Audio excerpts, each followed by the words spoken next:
డబ్బు, అనారోగ్యం, ఉద్యోగం, వ్యాపారం, అప్పులతో బాధపడుతున్నారా? మీకోసమే launch your future programme.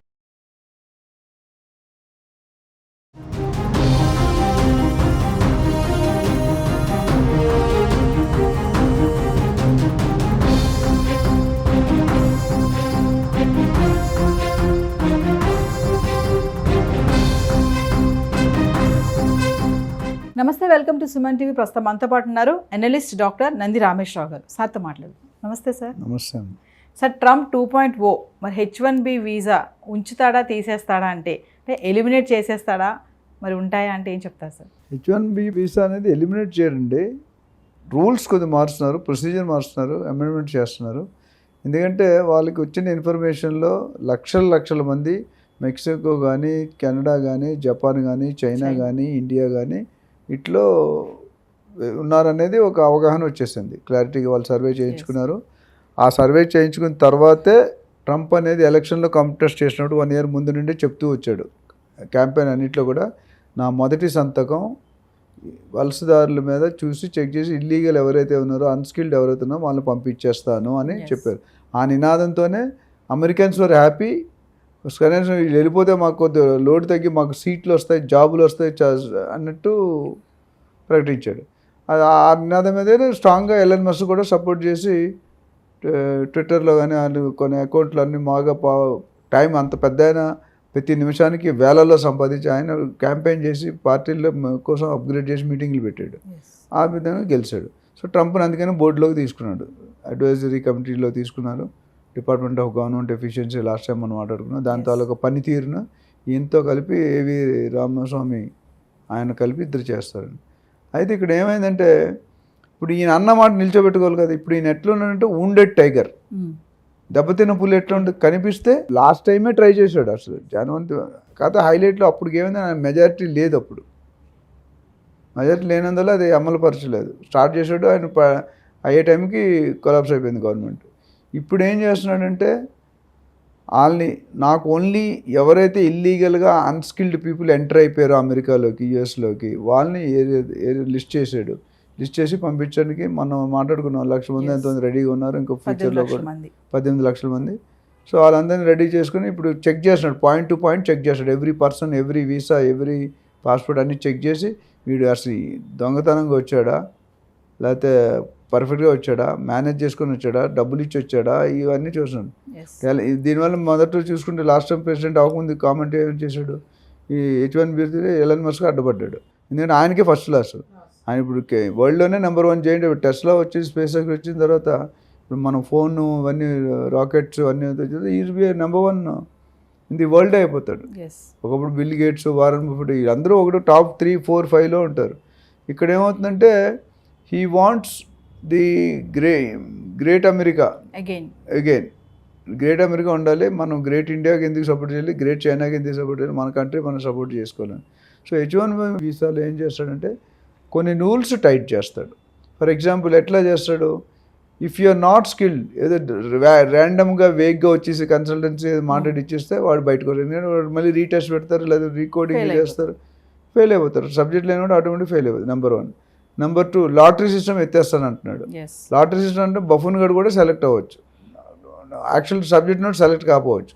So 2 ఛాన్సులు ఈక్వల్ కంట్రిబ్యూషన్ ఉంది, అది దాని మీద పెడుతున్నాడు. తర్వాత చైల్డ్ బర్త్ అనేది ఒక ఎఫెక్ట్. సో ఇవన్నీ చూసుకుంటే ఓవరాల్గా ఈ లక్షల మంది డ్యామేజ్ అయ్యాయి. అమెరికా కూడా కొంతకాలం రెవెన్యూ తగ్గే అవకాశాలు ఉన్నాయి. But they are daring for it. ఎందుకంటే వీళ్ళు పోతే మన వాళ్ళకి ఆ పొజిషన్స్ వస్తాయి. వాళ్ళు ఇండియాకి ఎందుకు వస్తున్నారంటే, ఇండియా వాళ్ళని ఎందుకు తీసుకుంటున్నారు అసలు బేసిక్ రీజన్ ఏంటంటే, లాజికల్గా మాట్లాడితే మన కాస్ట్ ఆఫ్ లేబర్ చాలా చీపు. వాళ్ళు $50 పనిచేసి $60 గంటకు పనిచేసి మన వాళ్ళు $10-15 పనిచేస్తున్నారు. అంటే స్ట్రైట్ అవే 75% సేవింగే కదా మన వాళ్ళని. కాకపోతే ఏంటంటే ఒక అగ్రెసివ్నెస్ వచ్చింది, ఈగో వచ్చింది, డిఫరెన్స్ ఆఫ్ ఒపీనియన్ వచ్చింది. మన సొమ్ము వేరేవాడు తీసుకుపోతున్నాడు, మనకి ఇచ్చేది తక్కువ, తీసుకునేది ఎక్కువ. 50 లక్షలు పెట్టి 2 సంవత్సరాలు డబ్బులు కట్టాక 20 సంవత్సరాలు అక్కడే ఉండిపోతున్నాడు. వాడు గ్రీన్ కార్డు సిటిజన్ తీసుకున్న తర్వాత వాడిని ఏం చేయలేకపోతున్నారు. ఇప్పుడు అట్లా ఇన్ని లక్షల మంది అయ్యారు. రాష్ట్రంలో 54 లక్షల మంది అయ్యారు. ఇంకా వీళ్ళు వదిలేస్తే ఇంక 1 కోటి, 2 కోట్లు కూడా దాటిపోతుంది రాను. అంటే సార్ ఇప్పుడు ఈ టాలెంట్, స్కిల్డ్ ఉన్న వాళ్ళని తీసుకోవడానికి ముఖ్య కారణం ఎకానమీ బూస్టప్ చేయడానికి అంటారా? అంతే. ఎందుకంటే డెఫినెట్గా టాలెంట్ తీసుకున్నాడు అవుట్పుట్ ఉంటుంది. ఇప్పుడు లేజినెస్ ఉంటాడు, సబ్జెక్ట్ లేనివాడు ఉంటాడు, సబ్జెక్ట్ ఉన్నవాడు ఉంటాడు. సబ్జెక్ట్ లేనివాడు వల్ల కంపెనీకి పెద్ద company will have to spend money on training them. అదే స్కిల్ ఉన్నవాడు వల్ల వీడి వల్ల కంపెనీకి అవుట్పుట్ వస్తుంది, రెవెన్యూ వస్తుంది. ఇప్పుడు ప్రాజెక్ట్ తీసుకుందాం అనుకోండి, వాళ్ళు $1,00,000 అయితే మనది ఎంత ఉంటుంది, $20,000కి చేసేస్తున్నాం. $1,00,000 ఎక్కడ, $20,000 ఎక్కడ. సో ఈ స్కిల్డ్ మీద ఫోకస్ చేస్తే ఏమవుతుందంటే వాళ్ళు రెవెన్యూ బాగుంటుంది, అంటే మనీ ఎక్కువ సంపాదించవచ్చు. ప్లస్ వాళ్ళ కంట్రీ వాళ్ళకి జాబ్స్ ఇల్లీగల్ అని తెలిసిన వీళ్ళు పంపించేసి ఆ గ్యాప్స్ అయితే ఫిల్ చేయాలి. పని అయితే ఆపలేరు కదా, కాంట్రాక్ట్స్ అయితే ఆగవు కదా. టాలెంట్ ఉన్న వాళ్ళు తీసుకుంటే వేరే వాళ్ళని వాళ్ళు కొంతమందిని ట్రైన్ అప్ చేయొచ్చు. వాళ్ళు ట్రైన్ అప్ అందులో మన వాళ్ళు కూడా ఉండొచ్చు. మన వాళ్ళు తీసుకొని అనట్లేదు, మన వాళ్ళు అన్స్కిల్డ్ అయితే వెళ్ళిపోమంటున్నాడు. మన వాళ్ళు స్కిల్డ్ ఉంటే మన వాళ్ళు కూడా ఛాన్స్ ఉంది. అంటే వాళ్ళకి ఇప్పుడు ఒక లీడర్ వచ్చాడు, 100 మందిని డెవలప్ చేస్తాడు కదా.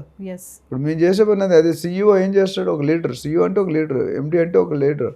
వచ్చిన తర్వాత 100-200 ఇప్పుడు మీ కంపెనీ MD 500-1000 మందికి ఆయన ఒకడే దారి చూపించి ఒక డైరెక్షన్ ఇచ్చి దిశ ఇచ్చి చేస్తున్నాడు.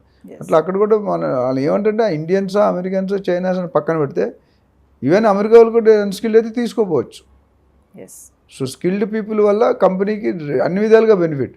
అవుట్పుట్ పెరుగుతుంది, రెవెన్యూ పెరుగుతుంది, ప్రాఫిట్స్ పెరుగుతాయి, టాక్సేషన్ పెరుగుతాయి, అన్నీ వస్తాయి. అంటే స్కిల్ టాలెంట్ లేకుండా, ఏం చదువు లేకుండా అక్కడ అమెరికా వెళ్ళిపోయి ఆ పెట్రోల్ బంక్లోనో సూపర్ మార్కెట్లోనో పని చేయొచ్చు అనుకునే వాళ్ళకి టెంపరీ ఫేస్ అండి. అది పర్మనెంట్గా ఉండే అవకాశాలు ఇప్పుడు చాలు.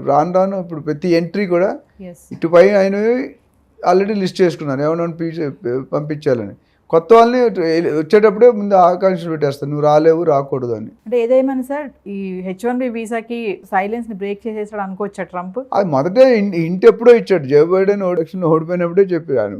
1 year అంటే ఎలక్షన్కి ఏమంటే అది ఇప్పుడు ఏంటంటే కొద్దిగా అఫీషియల్గా అనౌన్స్ చేస్తున్నాడు. అప్పుడు అన్అఫీషియల్గా నేను చేస్తాను చేసి చూపిస్తున్నాడు. అంటే ఒక విధంగా నేను తప్పు అన్నానండి. Trump is doing his job, ఆయన పొజిషన్ ఆయన జస్టిఫై చేయాలి కాబట్టి చేస్తున్నాడు. బట్ మన వాళ్ళు ఇల్లీగల్ అయినా మన కర్మ అది. మనం లీగల్గా వెళ్ళుంటే ట్రంప్ లాంటి 100 ట్రంపులు వచ్చినా ఏం చేయలేరు. మనం ఇల్లీగల్గా వెళ్ళాం కాబట్టి, స్కిల్ లేకుండా వెళ్ళాం కాబట్టి మేనేజ్ చేసి మన ఇంటర్వ్యూ ఇంకొకటి ఎవడో అటెండ్ చేసి ఒక్కొక్క వర్క్ ఫ్రమ్ హోమ్ 3-4 జాబులు చేసుకొని ఇప్పుడు ఏమంటాడు, ఇమీడియట్గా ఆఫీస్ జాయిన్ అవ్వమంటున్నాడు. No working from home. Work from home ఏం చేసి కంపెనీ పేరు ఒకటి సాఫ్ట్వేర్ వాళ్ళు ఏం చేసినా 3-4 కంపెనీ ఇంట్లో కమిట్మెంట్ చేశారు. సో దానివల్ల అది కూడా పెద్ద ఇంపాక్ట్. ఎందుకంటే అవుట్పుట్ లేదు కదా. ఇప్పుడు నువ్వు ఒక్కదాన్ని 4 ఛానల్స్ మాట్లాడావు అనుకో, యూ బికమ్ ఏ ఫ్రీలాన్సర్. ఫ్రీలాన్సర్కి ఎప్పుడు ఎక్కువ సంపాదన ఉంటుంది, ఎందుకంటే కాస్ట్ ఎక్కువ ఉంటుంది. నీకు గంటకి 5,000 10,000 సంథింగ్ ఉంటుంది. అక్కడ కూడా అంతే అవుతుంది కదా. వాళ్ళు స్కిల్ లేకుంటే వెళ్ళి వర్క్ ఫ్రమ్ హోమ్ చేసుకొని ఆ అవుట్పుట్ ఇచ్చి ఆ కంపెనీలు బాగుపడు, ఈడు బాగుపడు, మొత్తం ఓవరాల్గా దేశానికే లాస్, ఆయన కెరియర్కే లాస్. అంటే H1B వీసా కనుక ఒకవేళ రూల్స్ మారిస్తే మన ఎలాన్ మస్క్ కూడా పెద్ద ప్రాబ్లమే కదా సార్. ప్రాబ్లము దాన్ని ఏదో నాకు తెలిసి సమ్ సొల్యూషన్ ఏదో వర్కౌట్ చేసుకున్నారు. సొల్యూషన్ అనేది మనకి ఇంకా బయటికి రాలేదు. డెఫినెట్గా ఈ will be in dark race, కొద్దిగా ఇబ్బంది అయితే పడతాడు. అంటే ఎలాన్ మస్క్ మాట కూడా ట్రంప్ వినకపోవచ్చు అంటారా? Final that Trump is appointed by home. Trump ఎవరు, ఎలాన్ మస్క్ ట్రంప్ కదా అపాయింట్ చేసినది. అల్టిమేట్ ప్రెసిడెంట్ ఈ పవర్. కాకపోతే ఈయనకున్న పవర్ వేరు. ఈయనకి మనీ పవర్ ఉంది, ఆయనకి గవర్నమెంట్ పొజిషన్ ఉంటే ఈయన మనీ పవర్ ఉంది. మనీతో ఏమైనా చేస్తాడు. పైసా దేనేసి పరమాత్మ, పైసామే పరమాత్మ అంటారు. డబ్బులుంటే ఏదైనా చేయొచ్చు. ఇంతకుముందు money makes many things, and ఇప్పుడు money makes all things. First impression is best impression. ఇప్పుడు first impression is last impression. అందుకని మా ట్రైనింగ్ ఇచ్చినట్టు చెప్తాను, మీరు అందరూ బాగుండాలి, దానికి కారణం నేనై ఉండాలని. సార్ ఇంకోటి ఓవరాల్గా చూసుకుంటే మరి ఇప్పుడు హీట్ మీద ట్రంప్ ఉన్నాడు కాబట్టి, బాధ్యతలు తీసుకున్నారు కాబట్టి, మరి H1B వీసా పైన కూడా స్ట్రిక్ట్గానే ఆంక్షలు ఉంటాయని అనుకోవచ్చు అంటారా? ఫైనల్గా క్లోజ్ టు 80-90% ఉంటాయండి. ఎందుకంటే ఆయన ధ్యేయంగా పెట్టుకుంటే ఇదే మొదటి సబ్జెక్టు. ఆయన ప్రెసిడెంట్ అయిన దగ్గర మాట్లాడేది ఇమిగ్రేషన్, వలసదారులు, చైల్డ్ బర్త్, సిటిజన్షిప్, ఇదే మాట్లాడుతున్నాడు. సో డెఫినెట్గా is going to do something. అంత స్లోగా రిలాక్స్ అయితే చల్లారిపోయేది కాదు. కొద్దిగా పెనం వేడిగానే ఉంది, చేయి పెడితే కాలుతుంది. పెనం వేడుకున్నట్టు దోశ, ఇప్పుడు పెనం వేడుకున్న కాబట్టి దోశ వేస్తున్నాడు అని. Thank you sir. Thank you.